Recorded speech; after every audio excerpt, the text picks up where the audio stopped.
So in this video I'll be reviewing and discussing the fourth book in the Percy Jackson series, Percy Jackson and the Battle of the Labyrinth, or just the Labyrinth, I can't remember. But so quickly to do a spoiler-free review, this is probably the best Percy Jackson book so far. We get like a couple of interesting new characters, or sort of like characters we've seen before, but we get them explored a bit more. We get an enjoyable like adventure romp sort of thing going on.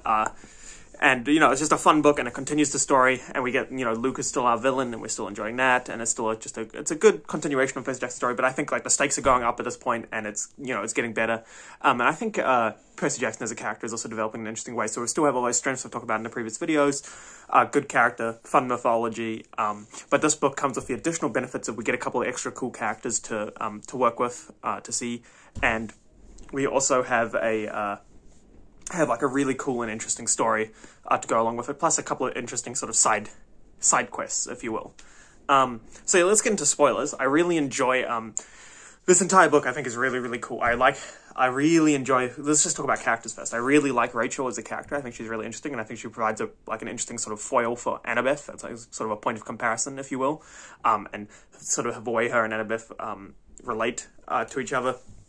With sort of like fighting over Percy is just sort of interesting, and it's kind of interesting because we see both their personalities come out. So that's I really like Rachel as a new character, and I love our big boy Quintus or Daedalus as a character as well. He's really interesting, and I really like that fact that he's like an ancient mythological figure that we actually really get to see and understand his thought process and stuff a bit. And he's just a really cool character. He's a very grey character. He's not a good guy. He literally murdered his nephew, right? So that's a bit of a prankster. But he is actually a good guy, and he sort of gets a bit of a redemption arc at the end, but actually a justified redemption arc, because he actually does make a sacrifice. He actually kills himself, and he knows he's not going to have a good time in the afterlife. That's why he was trying to be immortal. But you know, so he earns his redemption. It's not like certain other series where we just like, oh, this character's redeemed, he did one good thing. This guy earns it. So I thought that was really cool, and I really enjoyed that.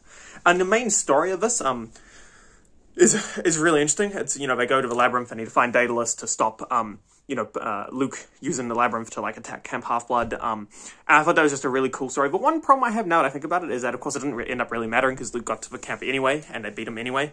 But I still thought that was cool, and I liked the reviving of Kronos. So I thought that was a cool scene. And I liked a little bit of comedy of Rachel just throwing a hairbrush at him.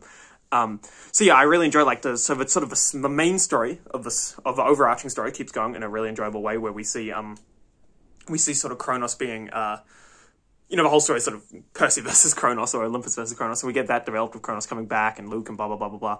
But then we also get the in-book story of this is really cool, where we have them exploring the Labyrinth, and it's Annabeth's quest, and we get a little bit of, and we just get like a fun quest like we've had in the previous ones, but it's really building up to this big thing in the next book. So that's really cool. Specifically, I enjoyed, like, just sort of, if we want to go through some scenes I really liked the scenes on the ranch, where they, with the like flesh-eating horses and stuff, and then also I really enjoyed Percy's little. It seems a little pointless now that I think about it, but I still really enjoyed Percy's scenes with Calypso. I thought that was a fun aside. And Hephaestus, it was cool to meet Hephaestus and Hera. That's actually two more gods we kind of get to, because we obviously met them at the end of last book in the throne room, but this is sort of two more gods that we get to really what's the word, like really interact with and understand a bit more, and see what like the depiction that Riordan wants to go with them. So yeah, I thought that was really cool. And I like how Hera is sort of a grey character, because she's like, on the one hand she's trying to save her family, but on the other hand she has this real narrow definition of what our family should be, and if you don't fit it. And also, speaking of characters, it was really nice to get a bit more Nico in this book and have him a bit more developed. And understand a little, and he goes through a little bit of an arc of a story book where originally he wants his sister back, but he sort of starts to realize that maybe that's not the best thing to be doing. So I thought that was really cool, and just overall, this book is definitely the best Percy Jackson book so far, because all parts of it function. Of course, it still has the problems I've been talking about with like sort of plot holes, and it really has that big issue of like characters not communicating, like, oh, I'll tell you later, or we got interrupted in the middle of talking, or blah blah blah blah, like just whatever excuse to not communicate. So that's a bit annoying, but other than that, I really, really enjoyed this book, and I was really gripped by it. And like I said, definitely the best Percy Jackson book so far. And I know it's building up to the best Percy Jackson book, which is the last one, which I'm looking forward to reading right after this. So yeah, thanks very much for watching. And this book, if you pick it up, you'll really like it. If you've liked the previous ones, this one's just sort of the previous ones but better. So yeah, you'll have a great time. So yeah, thanks very much for watching, and I'll catch you on the next one.